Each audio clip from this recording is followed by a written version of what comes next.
Australian dairy is dead, and you helped kill it. Not on purpose. You just bought the cheap milk. The $1 carton, the house brand, the bargain in the supermarket fridge that seemed like a small win for the family budget. That dollar carton is the murder weapon, and the body is an entire industry. Australia killed its own dairy industry over a single generation. And the carton in your fridge right now, the one with the proud Australian name and the green hills and the contented cow on the label, is almost certainly owned by a company on the other side of the world, Paul's. The name that has been on Australian breakfast tables for over a century is owned by Lactalis, a French dynasty, the largest dairy company on earth.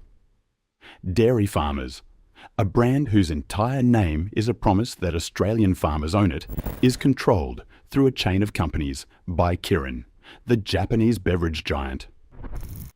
Devondale, the proud face of the great Victorian farmer cooperative, is Canadian now. The milk is still squeezed from Australian cows on Australian farms because fresh milk cannot cross an ocean. But the ownership, the profit, the power, all of it left the country. And here is what makes this the darkest story this channel has ever told. The other icons, the biscuits, the ice cream, the footy pie, were sold one deal at a time by founders and families who signed a contract and took a cheque. The death of Australian dairy was not a sale. It was a slow killing, and it happened in 3 acts. It started in the year 2000, when an Australian government pulled the floor out from under every dairy farmer in the country, in the name of the free market. It got worse in 2011, when the supermarkets turned fresh milk into a $1 weapon, cheaper than bottled water, and made the farmer absorb the loss. And it turned into a catastrophe in 2016, when a processor reached back in time and clawed money out of farmers who had already earned it, already banked it, already spent it, and drove some of them off their land for good and worse. Australian dairy farmers have walked away in their thousands. The milk got cheaper and cheaper, and the people who produce the most basic food there is, who get up before dawn every single day, no weekends, no holidays, no sick days, to milk the cows that feed the nation, cannot make it pay. Nobody signed a contract to sell Australian dairy. It was taken, one farm at a time, while the farmers were still standing in the shed at dawn, doing everything right. This is the story of how it happened, and who ended up owning the carton. Before we go any further, hit like and subscribe. Every subscriber keeps these stories alive. Chapter 1. The White Gold. Here is the thing about milk that you have to understand before any of the rest of this makes sense. For most of Australian history, dairy was not a struggling industry. It was one of the most stable, reliable, and deeply rooted parts of the rural economy, so embedded in the life of the country that the idea of it dying would have seemed absurd. Australia is, in large parts of its south and east, extraordinarily good dairy country. The green high rainfall belts of Victoria's Gippsland and the state's southwest, the river flats of northern New South Wales, the lush coastal strips of Queensland, the wet paddocks of Tasmania. This is land that grows grass, and grass grows milk. From the earliest days of European settlement, dairy farming spread across this country, wherever the rain fell reliably enough to keep a paddock green. By the 20th century, dairying was one of the largest agricultural industries in the nation, supporting tens of thousands of farming families and the towns that grew up around them. And it was an industry built, more than almost any other, on cooperation. Milk is a difficult product. It is perishable in a way that wheat and wool are not. It has to be collected daily, chilled immediately, processed quickly, and moved to market before it spoils. A single farmer with a herd of cows cannot do all of that alone. So Australian dairy farmers did what the pineapple growers of Golden Circle did, what farmers all over the world have done when faced with a perishable crop and powerful buyers. They banded together into cooperatives. They pooled their milk. They built their own factories to process it. They owned the butter churns and the cheese vats and the bottling lines collectively, so that the value of the milk would flow back to the people who produced it rather than to some distant middleman. This is the origin of the great names of Australian dairy. Dairy farmers, the name says exactly what it was, a cooperative of dairy farmers. Murray Goulburn, the giant Victorian cooperative named for the rivers that watered its members' paddocks. Bonlac. Norco, the northern New South Wales cooperative that still survives. These were not corporations in the ordinary sense. They were the collective property of the farmers, structures built on the same principle as Golden Circle, and, in its own way, the beggar that bought back Vegemite, that the people who do the work should own the means of selling it. For most of the 20th century, this system worked, and it was held together by something the modern world has almost forgotten: regulation. The price of milk was not left to the raw mercy of the market. Governments, state and federal, regulated the dairy industry. Setting minimum farm gate prices, managing supply, protecting the farmers who produced the nation's milk from the violent price swings that a pure free market in a perishable commodity would produce. Milk had a floor under it. A dairy farmer knew, more or less, what he would be paid. He could plan. He could borrow against a predictable income. He could pass the farm to his children with reasonable confidence that it would still be viable. It was, by the standards of farming, a secure life. Hard, relentless, tied to the twice-a-day rhythm of milking that never stops for weekends or Christmas or illness, but secure. White gold, they used to call milk. A reliable check in a reliable industry. And then, in the year 2000, the floor was removed. Chapter 2. Deregulation. The single most important event in the death of Australian dairy was a decision made not by a foreign corporation, but by an Australian government. In the year 2000, the Australian dairy industry was deregulated. The logic behind deregulation was the economic orthodoxy of the era. Through the 1980s and 1990s, successive Australian governments had been systematically dismantling the protections and regulations that had shaped the economy since the Second World War, floating the dollar, cutting tariffs, privatising state assets, exposing protected industries to competition. The argument was always the same. Regulation created inefficiency, propped up uncompetitive producers, and kept prices artificially high for consumers. Let the market decide, the theory went, and the market would deliver lower prices and a leaner, stronger, more competitive industry. Dairy was one of the last heavily regulated agricultural industries left, and in 2000 its turn came. The regulated farmgate milk pricing system. The floor under the price of milk, particularly the premium price paid for fresh drinking milk, was abolished. The market was set free. To cushion the blow, the government introduced a restructuring package, funded by a levy on milk, a small charge, around 11 cents a litre, paid by consumers at the checkout, with the money used to compensate farmers for the value that deregulation had just wiped off their farms. Because that is what deregulation did, instantly and brutally. It destroyed value. A dairy farm under the regulated system had been worth a certain amount, because it came with a reasonably predictable, protected income. The moment that protection vanished, the income became uncertain, and the value of every dairy farm in the country fell. The compensation package was an acknowledgement, written into law, that the government had just taken something away from the farmers. The promise was that deregulation would be painful in the short term, but healthy in the long term. That a leaner, more competitive, more market-driven dairy industry would emerge, stronger for having been exposed to the discipline of the free market. Consumers would get cheaper milk. The best farmers would survive and thrive.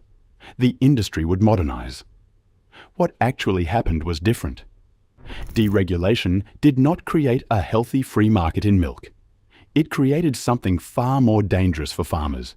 It left them, a fragmented mass of individual producers and weakened cooperatives, facing two of the most concentrated and powerful buying forces in the entire Australian economy. On one side, a shrinking number of giant milk processors, increasingly foreign-owned.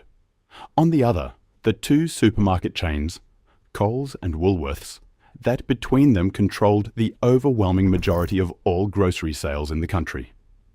Deregulation had not freed the dairy farmer. It had stripped away his protection and pushed him, alone, into a ring with the heavyweights of Australian retail and global dairy.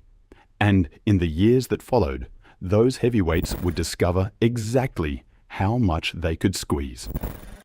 Chapter 3. The Processes. To understand how the squeeze worked, you have to follow the milk from the cow to the carton, because at every step along that journey, the farmer was losing power. When a dairy farmer milks his cows, he does not sell that milk to you. He sells it to a processor, a company that collects the raw milk, pasteurizes and homogenizes and packages it, and sells it onto the supermarkets and the food manufacturers. The processor sits between the farmer and the market. And, after deregulation, the identity of those processors began to change in a way that would prove fatal to the farmer's position. The old cooperatives, the farmer-owned giants like Dairy Farmers and Murray Goulburn, began, one after another, to falter, demutualize, merge, or sell. The reasons were the same ones that undid Golden Circle. Cooperatives are chronically short of capital. They struggle to fund the modernization that a competitive processing business demands. And once the regulated environment that sustained them was gone, many of them could not survive in their old form. Some converted from cooperatives into ordinary companies. Some were bought. And the buyers increasingly were foreign. Paul's is the clearest example. Paul's, the milk brand that had been a fixture of Queensland and beyond for generations, built up through the Brisbane-based dairy company long known by the initials of its cooperative origins, passed into the hands of Parmalat, the Italian dairy multinational. Parmalat itself would later be consumed by Lactalis, the colossal French dairy company, family-controlled, privately held, and, by some measures, the largest dairy producer in the entire world. So, the Paul's carton, as Australian as a Queensland summer, became the property of a French dynasty headquartered on the other side of the planet. Dairy Farmers, the cooperative whose very name was a statement that farmers owned it, travelled a similar road. It was eventually absorbed into National Foods, which in turn passed into the hands of Lion, the drinks and dairy company that sits, through a chain of ownership, under the Japanese beverage giant Kirin.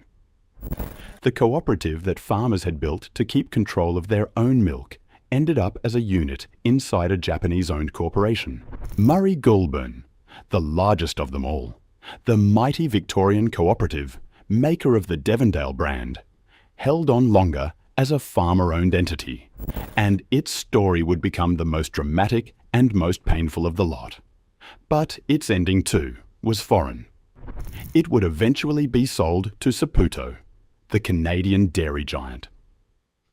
Brand by brand, cooperative by cooperative, the processing layer of the Australian dairy industry. The part that actually held the market power, the part that stood between the farmer and the shopper, passed out of farmers' hands and out of the country.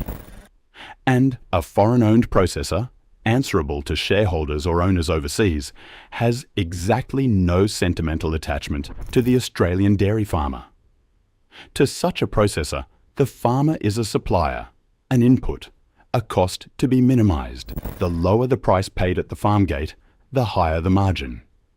The relationship that the cooperatives had been built to embody, farmers and processors as the same people with the same interest, was severed. The processor now sat on the other side of the table, and increasingly that table was in France, or Japan, or Canada. But the processors were not even the most dangerous force bearing down on the farmer. Above the processors sat something more powerful still. The supermarkets. Chapter 4. The dollar. In January 2011, the supermarket chain Coles did something that would become the single most notorious act in the modern history of Australian food retailing. It dropped the price of its own house brand fresh milk to $1 a litre. $1 a litre.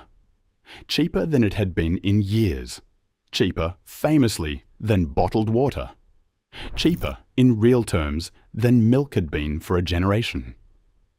And Woolworths, the other half of the supermarket duopoly, was forced to match it almost immediately, because in a two-horse grocery market, neither horse can let the other undercut it on something as visible and as universal as milk. To the shopper, it looked like a gift. Cheap milk. Who could object to cheap milk? Coles marketed it exactly that way. As a win for families, a blow struck for the household budget, the supermarket using its scale to deliver value to ordinary Australians. Down, down, prices are down, went the relentless jingle. Milk was the flagship of the whole campaign.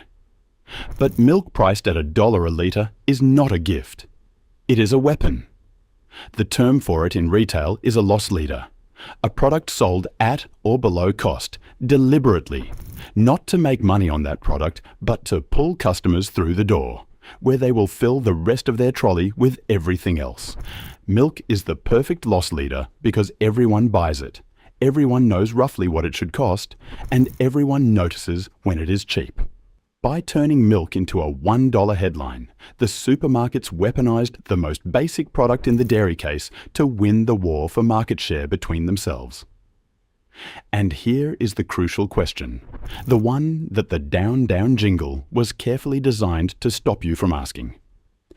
If the milk is being sold for $1 a litre, and someone is still making a profit at the supermarket, then who is absorbing the loss?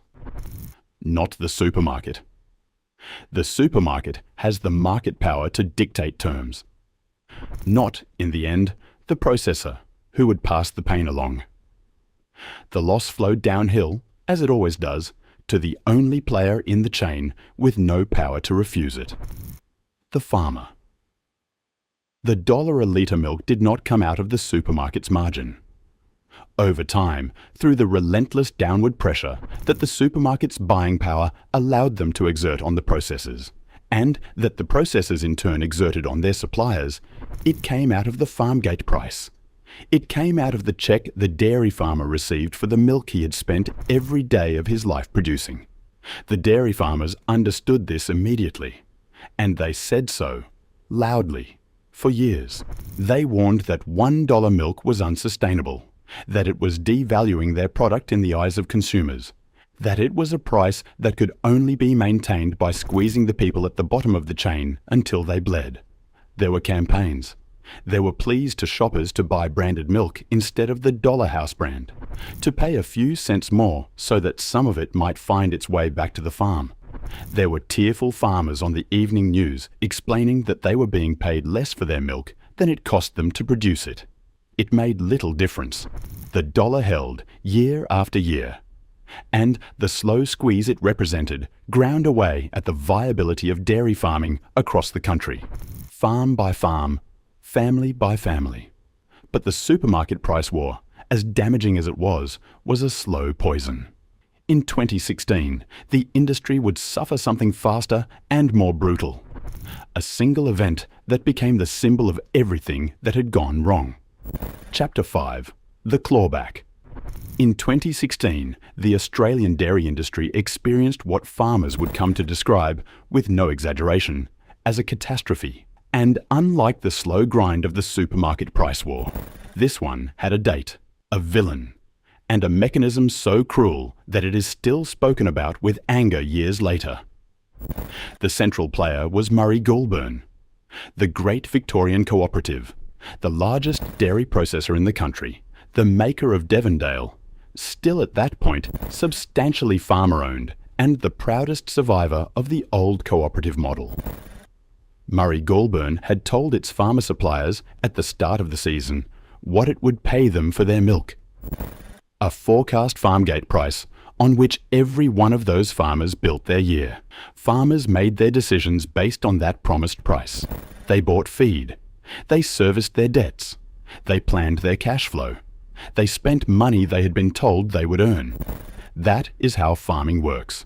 You commit your costs up front, against the price you have been promised for the product you are still producing. Then, partway through the season, Murray Goulburn announced that the price had been wrong. The forecast could not be met, and the company did something that detonated through the entire industry. It cut the milk price retrospectively. Not just going forward, backwards. It effectively reached back into the season and reduced the price it would pay for milk that farmers had already produced, already delivered, and already been paid for at the higher rate. This was the clawback. Murray Goulburn and Fonterra, the New Zealand giant operating in Australia, which moved in step, declared that farmers had been overpaid and that the difference would be recovered.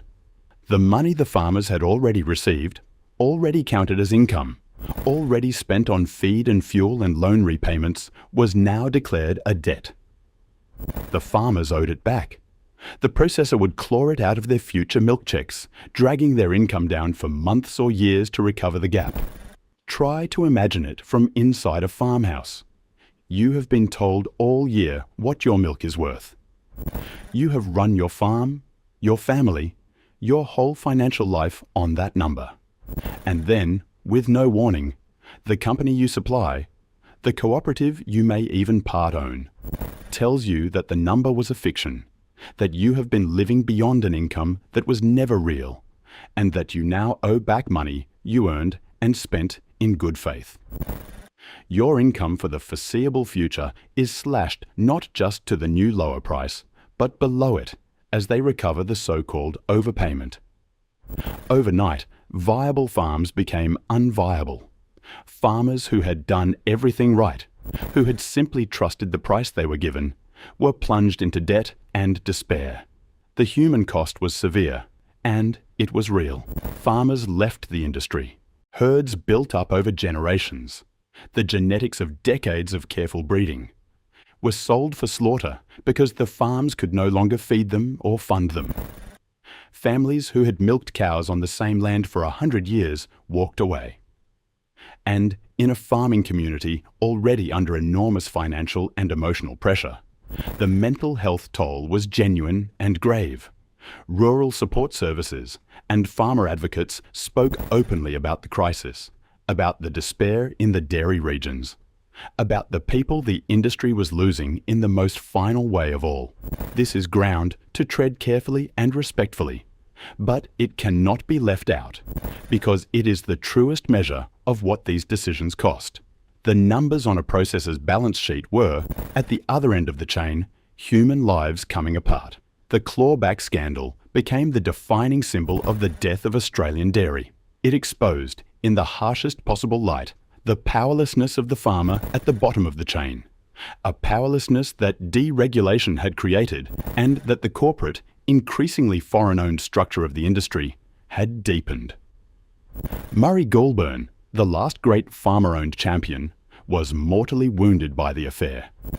Within a couple of years, it would be sold to the Canadian giant Saputo, and the largest farmer-owned cooperative in the country. The final big embodiment of the old idea that farmers should own their own processing, passed into foreign hands like all the rest. Chapter 6. The brands you think are Australian. Walk down the dairy aisle of any Australian supermarket today and read the labels with what you now know. And the picture is genuinely startling. Brand after brand, name after name, all of them dressed in the imagery of the Australian farm. The green paddocks, the contented cows, the wholesome family farm story, and behind almost every one of them, a foreign owner. Paul's, as we have seen, is Lactalis, French. The Paul's brand, with its long Queensland heritage, its decades on Australian breakfast tables, is the property of the largest dairy company in the world, controlled by a French family whose wealth is measured in the tens of billions. Dairy farmers. The name is practically a promise that Australian farmers own it. Sits under Lion, and through Lion under Kirin of Japan. The cooperative built by Australian dairy farmers to control their own destiny is now a brand in a Japanese-owned portfolio.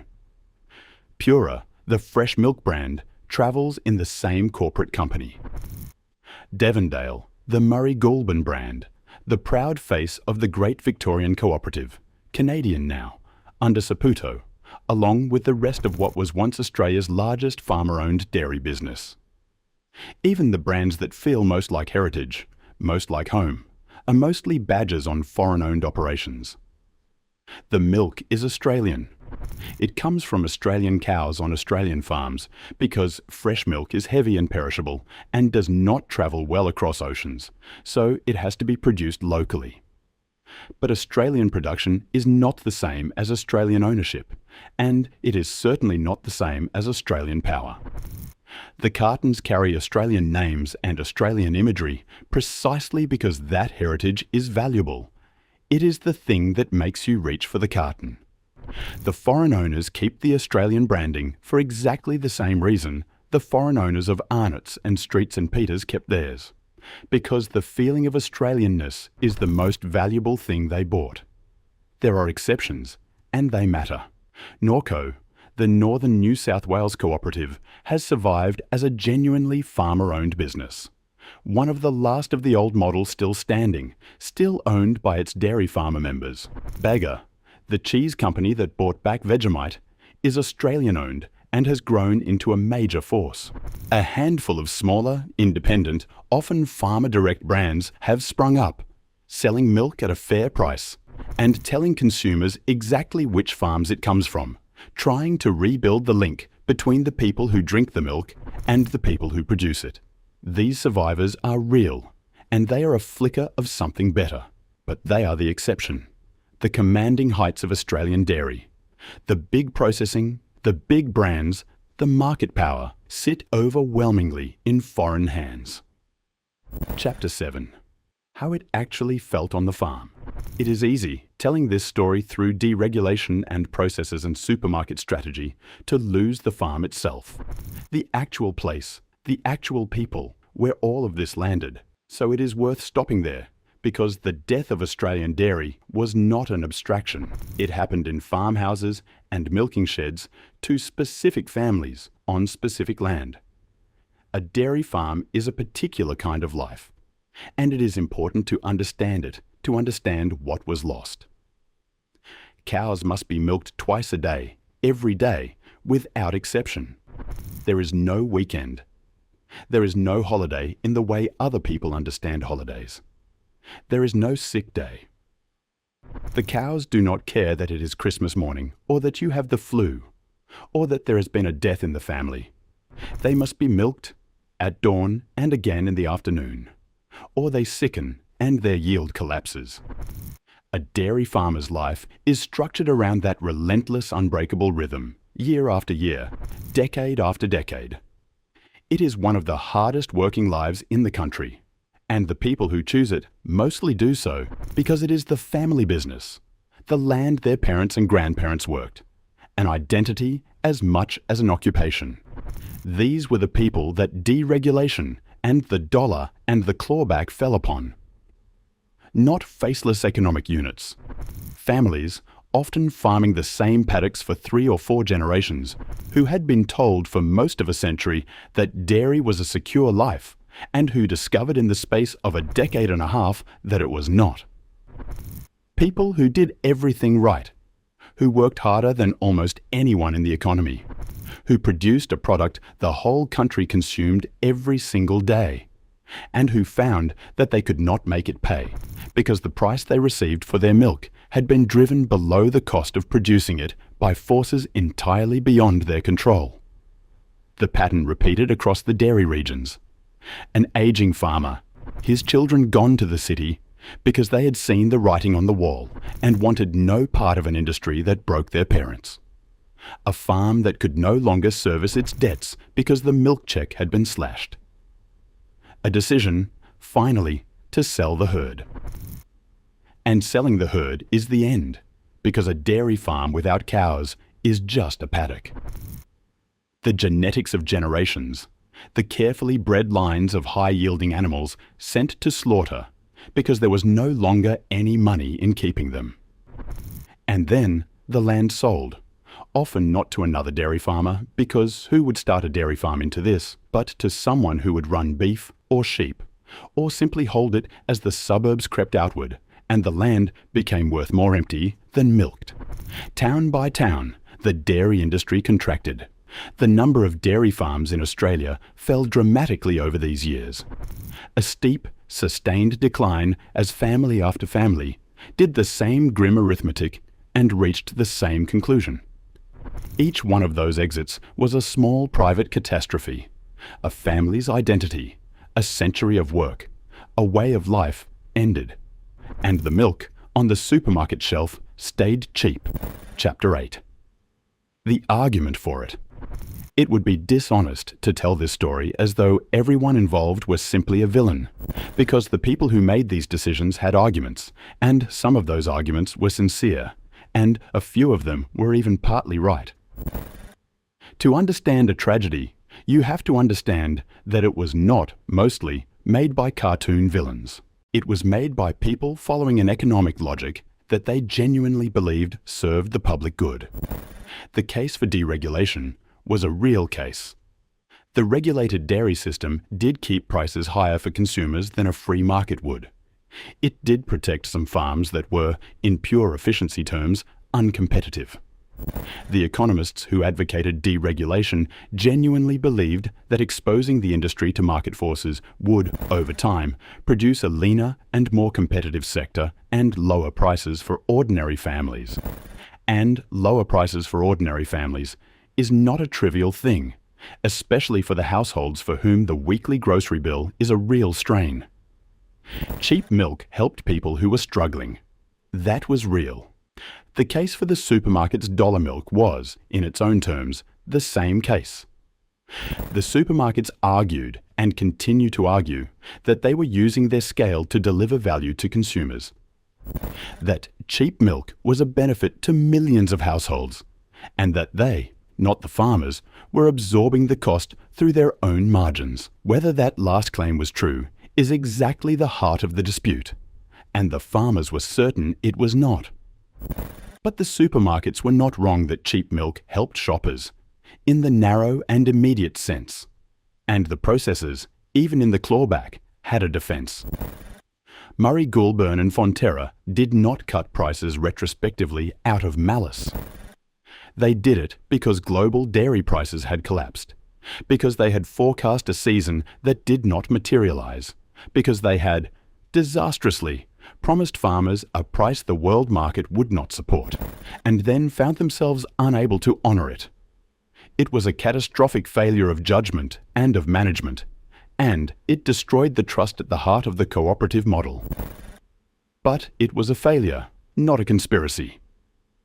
The people who ran those processes were, in their own account, trying to keep the businesses alive in a brutal global market, and they got it terribly, unforgivably wrong.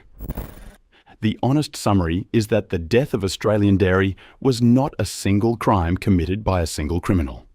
It was a system, a chain of decisions, each one defensible in its own narrow terms, each one shifting a little more risk and a little more pain down the chain toward the person with the least power to refuse it. Deregulation removed the floor. The supermarket duopoly weaponized the price. The foreign-owned processors managed the squeeze. And at the bottom of it all stood the farmer, absorbing the cumulative cost of every rational decision made above him, until he could not absorb it any longer. That is what makes it dark. Not that someone set out to destroy Australian dairy, but that nobody set out to save it, and the logic of the market, left to run, killed it anyway. While everyone involved could point to a perfectly reasonable explanation for their own part. Chapter 9. The pattern and how this one is different. Set the death of Australian dairy beside the other stories this channel has told, and it both fits the pattern and breaks it. It fits because the ending is the same. Arnott's to a New York private equity fund, Streets to a European multinational, Peters to a Yorkshire village, 4 and 20 to a Hong Kong fund, Golden Circle to a Pittsburgh ketchup empire, and Australian Dairy, Paul's, Dairy Farmers, Devondale, the lot, to France and Japan and Canada. The same hollowing out, the same foreign ownership behind the familiar Australian branding, the same gap between the flag on the label and the name on the ownership documents. But it breaks the pattern in a way that makes it the darkest story of all, and the difference is worth naming clearly. Every other story on this channel is, at its heart, the story of a single brand sold by its owners. Someone owned Arnott's and they sold it. The McClures owned 4 and 20 and they sold it. Even Golden Circle, the cooperative, was ultimately handed away by a vote of its own members. In each case, there was a transaction, a moment, a signature on a contract, a price paid. The brand changed hands. It was, however sad, a sale. The death of Australian dairy was not a sale. It was a structural killing of an entire industry, and there was no single moment when anyone signed it away, because there was no single thing to sign. Thousands of individual farmers did not gather and vote to sell Australian dairy to foreign corporations. They were not asked. The industry was deregulated by a government acting on economic theory. It was squeezed by supermarkets acting on competitive strategy. It was managed downward by processors acting on global market pressure. And the farmers, the actual owners of the actual cows, the people whose industry it actually was, were simply ground down one at a time until they left. Nobody bought Australian dairy from the dairy farmers. It was taken from them by a system, piece by piece, while they were still standing in the milking shed at dawn, doing everything they had always done and finding it no longer worked. And the foreign owners did not even need to mount a takeover. They simply waited at the bottom of the hill as the cooperatives, weakened and capital-starved and battered by deregulation, collapsed one by one into their arms. Lactalis, Kirin, Saputo, Fonterra. They did not have to fight for Australian dairy. They picked it up as it fell. The hardest, most essential, most genuinely Australian agricultural work, getting up before dawn every day to milk the cows that feed the nation, ended up generating profit for shareholders and owners in Paris and Tokyo and Montreal, while the people doing the work could not make a living from it. Chapter 10. The carton on the shelf. Go and look at the milk in your supermarket now. Stand in front of the dairy case and really look at it, with everything you now know. The Australian imagery will be everywhere. Green hills, black and white cows. Words like fresh, Australian, farm, natural, pure. The branding is built, deliberately and expensively, to make you feel that this milk comes straight from a happy Australian family farm to your fridge. That buying it is a small act of supporting the Australian farmer. That the whole thing is as wholesome and local and Australian as it looks. Some of it is true. The milk is Australian. It genuinely is, because fresh milk cannot be shipped across oceans. So the cow that produced your milk is almost certainly standing in an Australian paddock right now. The farm is real. The farmer is real and is almost certainly working harder for less than you would believe. But the company that profits from that milk is, in most cases, not Australian at all. The Paul's carton is French money. The dairy farmer's carton, despite a name that means exactly the opposite, is Japanese-owned. The Devondale is Canadian. The familiar brands of the Australian dairy case are, for the most part, the local badges of global corporations, and the wholesome family farm imagery is marketing, accurate about the cow, silent about the owner. And the dollar, in one form or another, is still doing its work. The relentless downward pressure on the price of milk, the consumer-pleasing cheapness that the supermarket duopoly built its brand on, is still grinding away at the farm gate. There have been campaigns, levies, drought relief milk lines, moments of public sympathy when the plight of dairy farmers broke through into the news, and shoppers briefly paid more on purpose. Some of that helped, at the margins. But the fundamental structure, a deregulated industry, a supermarket duopoly, foreign-owned processors, and farmers with almost no power at the bottom of the chain, is still in place. The forces that killed Australian dairy did not reverse. They simply finished their work and settled into the new normal. The dairy farmers who are left are fewer, larger, more industrialised, and more squeezed than the families who worked the land before deregulation. Many of the small and medium family farms that were the backbone of the old industry are simply gone. The survivors hang on through scale, through efficiency, through sheer stubbornness, and in some cases through selling directly to consumers and cutting the supermarkets out altogether, telling their own story on their own cartons, asking shoppers to pay a fair price straight to the farm.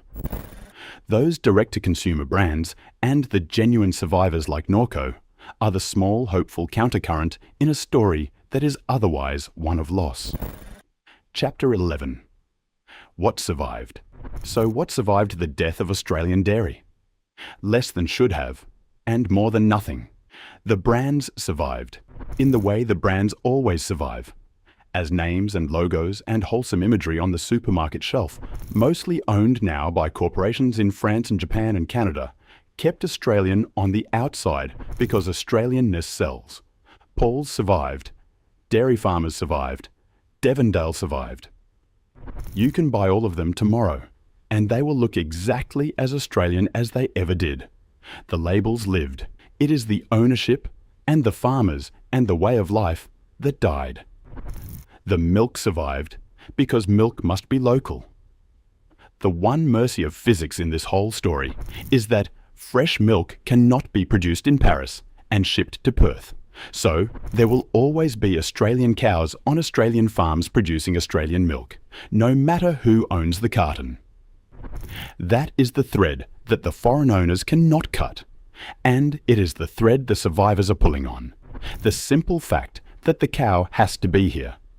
And some of the farmers survived, not most of them. The industry is a fraction of the size, in farm numbers, that it once was, and the human cost of the contraction was severe and in places tragic. But there are still dairy farmers in Australia, still getting up before dawn, still milking the cows that feed the country. Some of them have found a way through, by getting big enough to survive the squeeze, or by getting close enough to their customers to escape it, selling milk directly with their own name on the bottle and their own story on the label, rebuilding, one carton at a time, the link between the person who drinks the milk and the person who rises in the dark to produce it. The cooperative idea is not quite dead either. Norco still stands, farmer-owned, a survivor from the old world. But make no mistake about the size of what was lost. An industry that was once one of the most secure and deeply rooted in the country. White gold, a reliable check, a life you could pass to your children, was hollowed out in a single generation. Not by a war, not by a drought, not by a disease, but by economic policy, corporate power, and the relentless pursuit of a cheaper carton. The government removed the floor. The supermarkets weaponized the price. The processors, foreign-owned, managed the decline. And the farmers, who owned the cows and did the work and asked only for a price that covered the cost of producing the most basic food there is, were sacrificed to $1 a litre. The carton on the shelf still says Paul's. It still shows the green hills and the contented cows. It still looks like the most Australian thing in the fridge. It is owned in France. The farmer who filled it is barely hanging on. And the milk is cheap because someone, somewhere up the chain, decided that the Australian dairy farmer was the one who would pay for it.